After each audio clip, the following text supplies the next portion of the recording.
వైఎస్ఆర్సీపీ వాళ్ళు ఈ మధ్య బాగా ఫేక్ ప్రచారం, అంటే వాళ్ళు బ్రతికేది, వాళ్ళు పుట్టింది, వాళ్ళు చచ్చేది కూడా ఫేక్ ప్రచారంతోనే చనిపోతారండి. ఆ ఫేక్ ప్రచారం బాగా వైరల్, విపరీతం చేశారు ఈ మధ్య.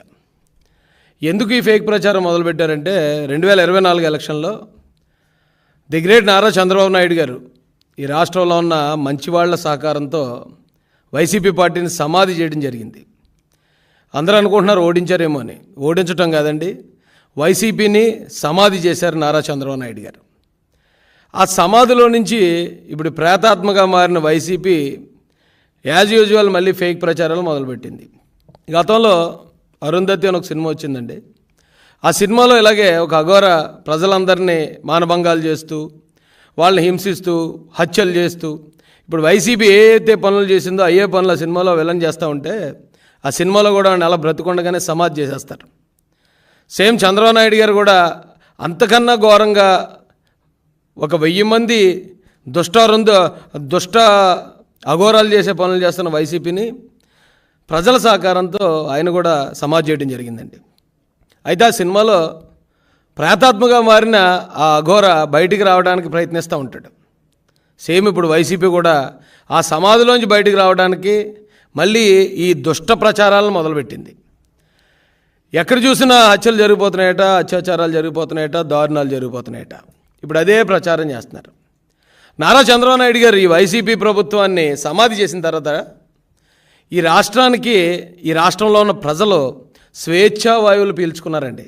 అప్పటి వరకు ఎవరైనా మాట్లాడుకోవాలన్నా సరే మామూలు ఫోన్ కాల్స్ కూడా మాట్లాడుకోవడానికి భయపడే పరిస్థితి. కేవలం వాట్సాప్ కాల్స్ మాత్రమే మాట్లాడుకునేవారు. ఈ ప్రభుత్వం అంత దారుణంగా ఇక్కడ ప్రజలను బెదిరించి భయభ్రాంతులకు గురి చేసింది. కానీ చంద్రబాబు నాయుడు గారు ఎప్పుడైతే ఆయన ముఖ్యమంత్రిగా బాధ్యతలు చేపట్టారో మహానుభావుడు, ఇక్కడ ఈ రాష్ట్రంలో ప్రజలందరూ స్వేచ్ఛా వాయువులు పీలుస్తున్నారండి.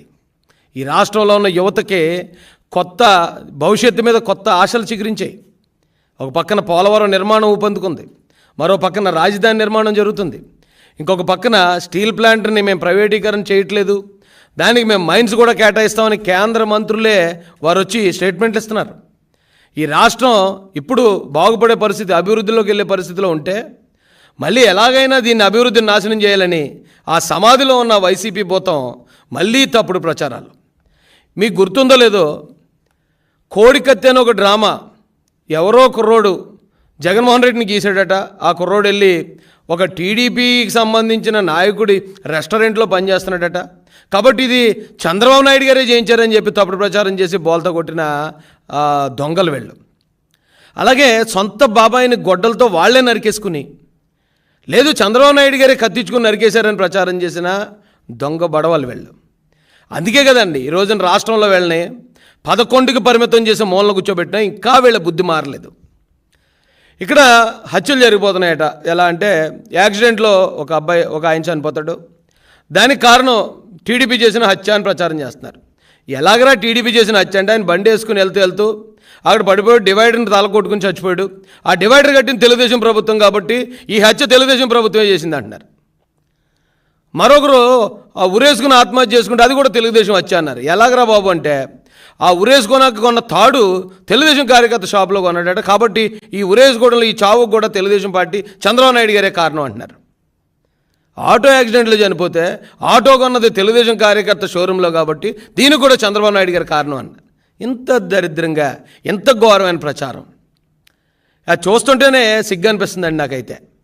అయితే చంద్రబాబు నాయుడు గారు వచ్చిన తర్వాత ఈ రాష్ట్రంలో నిజంగానే భవిష్యత్తు మీద ఆశలు చిగురించేయండి. నారా లోకేష్ గారు ఎప్పుడైతే ఆయన మంత్రిగా బాధ్యతలు స్వీకరించిన మొట్టమొదట ఆయన తీసుకున్న సంచలనమైన నిర్ణయం, స్కూల్స్లో కాలేజెస్లో సర్టిఫికేట్లు ఇరుక్కుపోయిన పిల్లలకి ఫీజులు సమయానికి ఫీజు రియంబర్స్మెంట్ ఇవ్వకుండా వైసీపీ గవర్నమెంట్ చేసిన 3000 కోట్ల బకాయిలకి ఆ సర్టిఫికేట్ లేక ఇబ్బంది పడుతున్న పిల్లలందరినీ ఒక్క చిటికలో వాళ్ళ సమస్యను పరిష్కరించాడండి ఆయన. దాంతోపాటు 25 మంది దివ్యాంగుల కోసం ఒక మార్క్ లిస్టు ఆ ప్రొఫార్మా మొత్తం మార్చి ఒక జీవో కూడా ఇష్యూ చేసి 25 మంది కోసం కూడా ప్రభుత్వం దిగొస్తుంది అవసరమైతే.